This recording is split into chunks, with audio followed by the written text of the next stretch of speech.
Namaste and welcome back to today's episode of Mahabharata Matters. In the previous few episodes, we had seen that Sanjaya had returned from Upaplavya to Hastinapura. He had spoken harshly to King Dhritarashtra. Dhritarashtra had called Vidura to comfort him. Vidura had given the highest discourse on Niti and Dharma Shastra to Dhritarashtra. Sanat Sujata had given him the Atma Vidya and Atma Tattva knowledge as well. None of it seemed to comfort Dhritarashtra. Next morning, there was an assembly in Hastinapura. Everyone had assembled to hear about the happenings at Upaplavya from Sanjaya.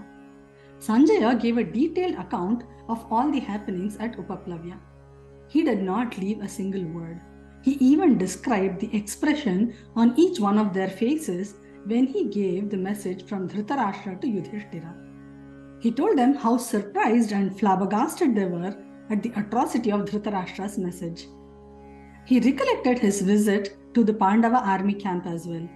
He narrated every word Krishna, Yudhishthira, Bhima, Arjuna had spoken in fury about Dhritarashtra's message. He even told the king, all your sons will die for your sins, not for their own follies. After all, it is you who have empowered them by not restraining them, he added. Bhishma agreed that Sanjaya was speaking the truth.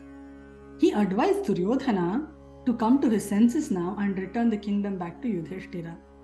He said Duryodhana was relying upon wrong people to win the war for him. He recollected how Shakuni had misled him all the time. He continued to say Radheya is not to be relied upon either. Both the times he faced Arjuna, he had run away. In Dvaitavana against the Gandharvas, also in Virata kingdom, when he had single-handedly defeated all of them. He said, Radheya is just too pompous and not as powerful as you think. This annoyed Duryodhana very much. He dearly loved his friend Radheya. He spoke confidently about all the great warriors on his side. He said he had many friends who had come to support him and were ready to give up their lives for his sake. Sanjaya continued Yudhishthira's message. He said, if not half the kingdom, ask them at least to give us the 5 villages. He had named Indraprastha, Vrikaprastha, Jayantapura and Varanavarta. The 5th was up to Duryodhana's choice, he said. This angered Duryodhana like anything. He said, forget the 5 villages, I will not give them land that can cover on the tip of a needle also.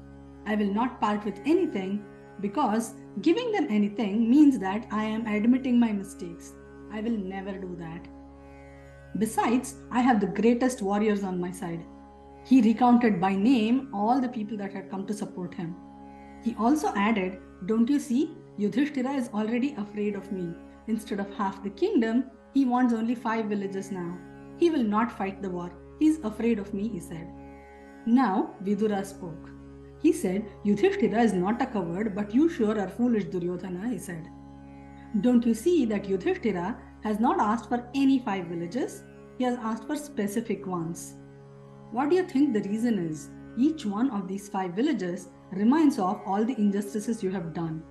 Varanavarta is the place where you built the lakh palace to kill them. Indraprastha is the reminder of Kandavaprastha that you gave as a half kingdom for them. Jayantapura is the reminder of the Dyuta Sabha and the insult to Draupadi you did. Vrikaprastha is the same place where you tried to poison Bhima and kill him.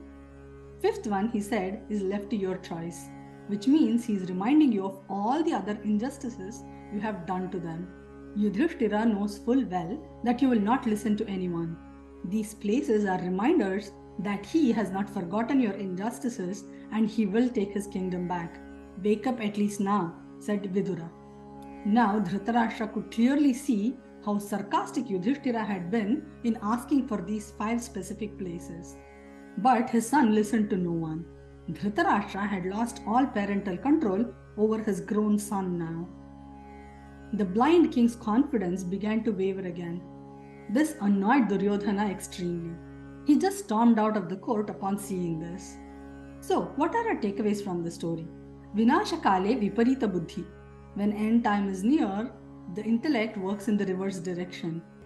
Duryodhana had never listened to anyone. He was far from yielding right now. He also admitted himself So much so that he himself said he will not admit his mistakes by giving up the 5 villages. In his heart, he knew he was doing wrong, but he was not going to admit it. There is a saying, anger gets you to trouble and pride keeps you there. This suited perfectly for Duryodhana. It was his pride that was stopping him from giving back the 5 villages or anything back to the Pandavas. Another important lesson here is it is every parent's dharma to course correct their children. We cannot build a dam on a raging river. Similarly, giving counsel or advice to a grown, stubborn adult child is not possible. Children have to be corrected lovingly and firmly from the beginning. With these thoughts, we come to the end of today's episode. Remember, in this series, we are discussing matters of Mahabharata because even today, Mahabharata matters. Hari Om!